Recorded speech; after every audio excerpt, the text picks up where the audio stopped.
part 11 of chapter 1.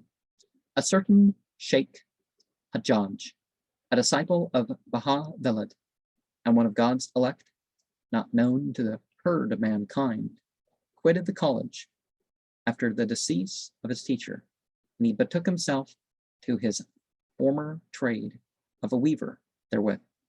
To gain an honest livelihood, he used to buy the coarsest brown bread of unsifted flour, mash this up with water, and break his fast with this sop alone.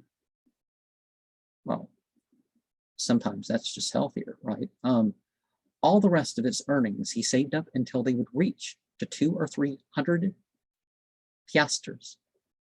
This sum he would then carry to the college and place it in the shoes of his teacher's son, Jalaluddin, the new rector. This practice he continued so long as he lived.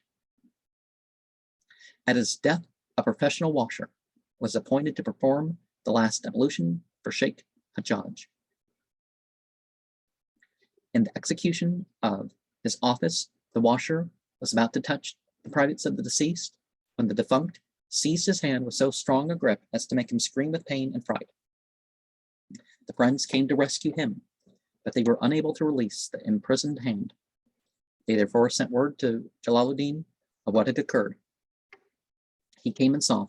He knew the reason, and whispered into the ear of the deceased man, "The poor simpleton has been unaware of the high station of thy sanctity. Pardon his unintentional transgression for my sake." Immediately the poor washer's hand was released, but 3 days afterwards, he was himself washed and borne lifeless to his grave.